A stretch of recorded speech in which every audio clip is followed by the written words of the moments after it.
অতিরিক্ত বৃষ্টিপাত আর উজানের পাহাড়ি ঢলে ফেনী, কুমিল্লা সহ দেশের 10টিরও বেশি জেলায় ভয়াবহ বন্যা পরিস্থিতি সৃষ্টি হয়েছে। মানবিক বিপর্যয় কোন পর্যায়ে পৌঁছেছে সেটা আমরা সামাজিক যোগাযোগ মাধ্যম খুললেই দেখতে পাচ্ছি। যে ছবিগুলো ভেসে বেড়াচ্ছে সামাজিক যোগাযোগ মাধ্যমে, আমরা দেখছি বিস্তীর্ণ এলাকা জুড়ে মানুষের বাড়ির চাল পর্যন্ত পানি চলে এসেছে। মানুষ বাড়ির চালে আশ্রয় নিয়েছে এবং সেখানেও তারা কতক্ষণ নিরাপদ, অর্থাৎ পানির লেভেল চাল ছাপিয়ে যাবে কিনা সেটাও নিশ্চিতভাবে বলা যাচ্ছে না। অনেক এলাকায় ত্রাণ সামগ্রী পৌঁছানো যাচ্ছে না, সেখানে রেস্কিউ টিম পর্যন্ত পৌঁছাতে পারছে না। বন্যা কবলিত এলাকায় 2 দিনেরও বেশি সময় ধরে বিদ্যুৎ সংযোগ নেই, সেখানে মোবাইল নেটওয়ার্কও কাজ করছে না। ফলে সেখানে পৌঁছানো না গেলে সেখানকার সত্যিকারের ক্ষয়ক্ষতির চিত্র আমরা জানতে পারছি না। এখন পর্যন্ত 2 জন নিহত হবার খবর পাওয়া গেছে, কিন্তু ব্যক্তিগত পর্যায়ে ক্ষয়ক্ষতির পরিমাণ ভয়াবহ। মানুষ তার শেষ সম্বল সাথে নিয়ে বের হবার সময়টা পায়নি, কেউ কেউ বাড়ি থেকে বেরও হতে পারেনি, ফলে তারা বাড়ির চালে আশ্রয় নিয়েছে। কিন্তু হঠাৎ করেই শুধুমাত্র পাহাড়ি ঢল কিংবা অতিরিক্ত বৃষ্টিপাতের কারণে নিশ্চয়ই বন্যা পরিস্থিতির এই অবস্থা হবার কথা না। ইতোমধ্যে আমরা নিশ্চয়ই জেনে গেছি ভারতের ডম্বুর জল বিদ্যুৎ কেন্দ্রের যে বাঁধ সেটা খুলে দেওয়া হয়েছে এবং তার ঠিক পরপরই বাংলাদেশের বন্যা পরিস্থিতি এই অবস্থায় এসে দাঁড়িয়েছে, যেটাকে ফ্ল্যাশ ফ্লাড বলে। এটাকে পরিকল্পিতভাবে ষড়যন্ত্রমূলকভাবে করা হয়েছে, অনেকেই আমরা সেটা বলার চেষ্টা করছি। এই জায়গাটাতে আসবো, এটা আসলেও ষড়যন্ত্র নাকি বাধ্য হয়ে তারা এটা করেছে এবং তারা নিজেরাও আসলে সেই সময়টা পায়নি যে বাংলাদেশকে তারা ইনফর্ম করবে যে বাঁধটা খুলে দেওয়া হচ্ছে। কারণ যে অভিযোগটা আসছে, মূল অভিযোগটা হলো তারা কেন বাংলাদেশকে আগে থেকে ইনফর্ম করলো না, কেন বাংলাদেশের মানুষকে সময় দেওয়া হলো না, কেন বাংলাদেশ সরকারকে সময় দেওয়া হলো না যাতে তারা একটা ব্যবস্থা নিতে পারে, অন্তত ক্ষয়ক্ষতির পরিমাণটা যাতে কমানো যায় সেই সুযোগটা কেন বাংলাদেশকে দেওয়া হলো না, এটা নিয়ে অনেকে প্রশ্ন তুলছেন। সেই জায়গাটাতে আসবো। ভারতের মিনিস্ট্রি অফ এক্সটার্নাল অ্যাফেয়ার্স তারা একটা বিবৃতি দিয়ে অবশ্য নিজেদের অবস্থান পরিষ্কার করেছেন, সেই জায়গাটাও আমরা দেখব।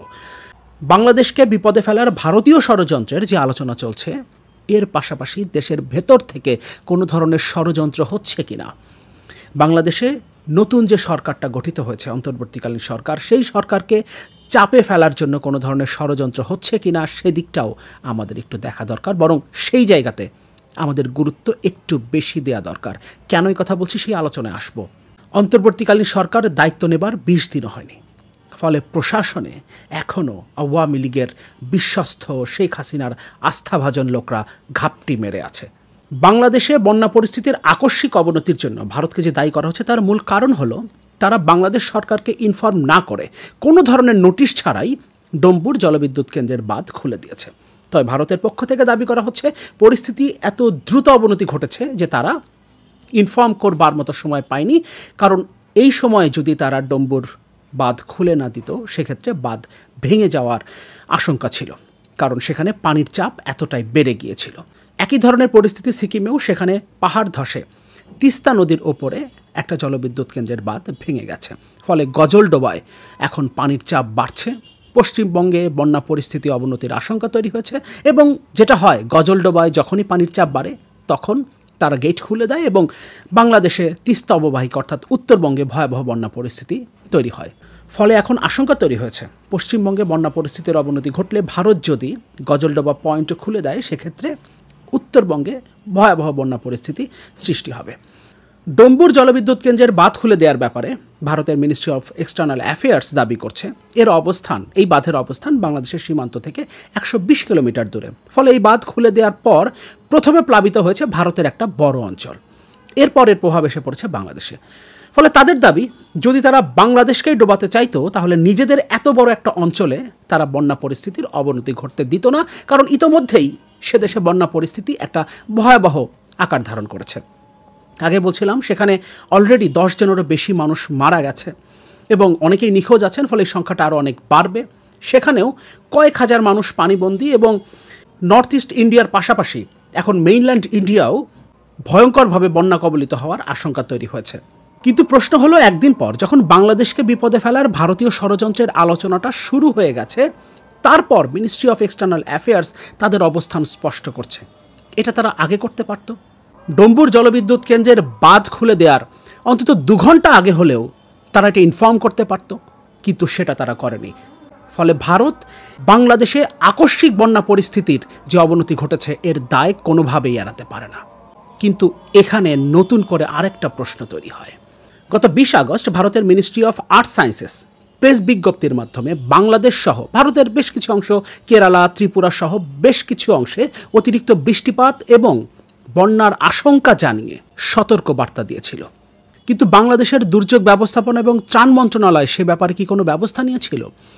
হ্যাঁ, অবশ্যই সরকার দায়িত্ব এড়াতে পারে না, কিন্তু আমাদের মাথায় রাখতে হবে অন্তর্বর্তীকালীন সরকার দায়িত্ব নিয়েছে 20 দিনও হয়নি, এবং প্রশাসনে যে কর্মকর্তারা আছেন তারা আওয়ামী লীগের সময়ে আওয়ামী লীগের অত্যন্ত আস্থাভাজন হিসেবে পরিচিত ছিলেন বলেই সেই জায়গাগুলোতে বসেছেন। দুর্যোগ ব্যবস্থাপনার দায়িত্বে থাকা উপদেষ্টাকে কি দায়িত্বশীল কর্মকর্তারা ভারতের এই সতর্ক বার্তার কথা জানিয়েছিলেন? ভারত বরাবরই বাংলাদেশকে শোষণ করেছে। নতুন সরকারকে বিপদে ফেলবার জন্য তারা নানান তালবাহানা করছে, কিন্তু ভারতীয় ষড়যন্ত্রের চেয়েও বাংলাদেশে প্রশাসনে ঘাপটি মেরে থাকা আওয়ামী লীগের আস্থাভাজন কর্মকর্তাদের আইডেন্টিফাই করাটা অত্যন্ত জরুরি। 71 টিভির শাকিল আহমেদ এবং ফারজানা রূপা গতকাল বিমানবন্দর থেকে আটক হয়েছেন। এখন তারা রিমান্ডে আছেন। হ্যাঁ, তাদের সাথে বাংলাদেশের আকস্মিক এই বন্যা পরিস্থিতির কোনো সম্পর্ক নেই, কিন্তু তারা বিমানবন্দরে যে কয়েকটা স্টেপ পার হতে পেরেছিলেন, তো ডিবি তাদেরকে আটক করার আগ পর্যন্ত তারা যতগুলো স্টেপ পার হতে পেরেছিলেন সেটার সাথে বাংলাদেশে প্রশাসনে, পুলিশ এবং অন্যান্য আইনশৃঙ্খলা রক্ষাকারী বাহিনী, এমনকি গোয়েন্দা সংস্থায় আওয়ামী লীগের ঘাপটি মেরে থাকা দালালদের একটা সম্পর্ক আছে। আমরা রিপোর্টের একটা ছোট্ট অংশ দেখব। শাকিল আহমেদ ও ফারজানা রূপা স্বামী স্ত্রী। বিমানবন্দর সূত্রে জানা যায়, গতকাল সকালে টার্কিশ এয়ারলাইন্সের একটি উড়োজাহাজে ইস্তাম্বুল হয়ে ফ্রান্সের রাজধানী প্যারিসে যাওয়ার উদ্দেশ্যে বিমানবন্দরে গিয়েছিলেন শাকিল ও ফারজানা। এ সময় সঙ্গে তাদের মেয়ে ছিল। একাধিক গোয়েন্দা সংস্থা ও ইমিগ্রেশন কর্তৃপক্ষের অনুমতিও পান। তারা একাধিক গোয়েন্দা সংস্থা ও ইমিগ্রেশন কর্তৃপক্ষের অনুমতিও পান। এক পর্যায়ে ডিবির একটি দল বিমানবন্দরে গিয়ে জানায় শাকিল এবং ফারজানার বিরুদ্ধে মামলা আছে, সুতরাং তারা বিদেশে যেতে পারবেন না। পরবর্তীতে তাদেরকে জিজ্ঞাসাবাদের জন্য নিয়ে যায়, এরপর তাদেরকে ডিবি কার্যালয়ে নিয়ে যাওয়া হয়, সেখান থেকে আদালতে হাজির করা হয়েছে। এখন তারা রিমান্ডে আছেন, কিন্তু তারা ইমিগ্রেশন এবং বেশ কয়েকটা গোয়েন্দা সংস্থার গ্রিন সিগন্যাল নিয়েই বিমানবন্দরে পৌঁছেছিলেন। তার মানে এখনও প্রশাসনের মধ্যে আওয়ামী লীগের আস্থাভাজন কর্মকর্তারা ঘাপটি মেরে বসে আছে।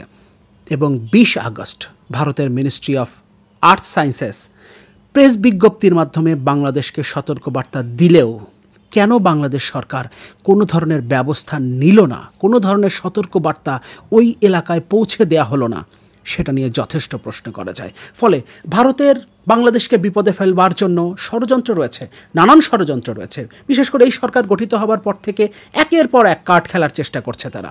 নিঃসন্দেহে এটা নিয়ে আমরা দফায় দফায় কথা বলেছি। প্রথমে তারা হিন্দু কার্ড খেলার চেষ্টা করেছে, এরপর বাংলাদেশে বিদ্যুৎ সরবরাহ বন্ধ করে দেওয়ার এক ধরনের ষড়যন্ত্র চলছে। এর মধ্যে হঠাৎ করে বাংলাদেশকে ইনফর্ম না করেই বাঁধ খুলে দেওয়া হলো। হ্যাঁ, বাংলাদেশকে 20 তারিখে সতর্কবার্তা দেয়া, অতিরিক্ত বৃষ্টিপাতের সম্ভাবনা রয়েছে, বন্যা পরিস্থিতির অবনতি ঘটতে পারে, তার সম্ভাবনা রয়েছে। এই সতর্কবার্তা দেওয়ার সাথে কোনো ধরনের নোটিশ ছাড়া বাঁধ খুলে দেওয়ার কোনো সম্পর্ক নেই। ওই সতর্কবার্তা দিয়ে তারা এই বাঁধ খুলে দেওয়ার বিষয়টাকে কোনোভাবেই ধামাচাপা দিতে পারবে না। কিন্তু বিষয় হলো, বাংলাদেশের সরকার কেন কোনো ব্যবস্থা নিতে পারল না? বাংলাদেশের মিনিস্ট্রিগুলোতে এখনও এই সরকারকে বিপদে ফেলবার মতো যথেষ্ট এলিমেন্টস রয়েছে, যথেষ্ট ইনস্ট্রুমেন্ট রয়েছে। এগুলোর দিকে আমাদেরকে খেয়াল করতে হবে। ইমিগ্রেশনে এবং গোয়েন্দা সংস্থায় ফারজানা রূপা এবং শাকিল আহমেদদেরকে বিদেশে পার করে দেবার মতো মানুষজন এখনও আছে। শেখ হাসিনাকে 15 বছর অবৈধভাবে ক্ষমতায় টিকে থাকতে ভারত সাহায্য করেছে, এমনকি ক্ষমতা হারিয়ে তিনি ভারতে গেছেন এবং সেখানে ভারত সরকার তাকে আশ্রয় দিয়েছে। ফলে ভারতের প্রতি বিরূপ মনোভাব আমাদের রয়েছে। বছরের পর বছর ধরে তারা বাংলাদেশের জনগণের সাথে যে বিদ্বেষমূলক আচরণ করেছে এবং একটা স্বৈরাচার সরকারের পক্ষে যেভাবে অবস্থান নিয়েছে, তাতে নিঃসন্দেহে ভারতের প্রতি আমাদের ঘৃণা রয়েছে। কিন্তু এর পাশাপাশি দেশের মধ্যে যে মানুষগুলো ঘাপটি মেরে আছে, আওয়ামী লীগ এবং শেখ হাসিনার আস্থাভাজন যে মানুষগুলো ঘাপটি মেরে আছে, সেই ব্যাপারেও আমাদের দৃষ্টি দেওয়া অত্যন্ত জরুরি।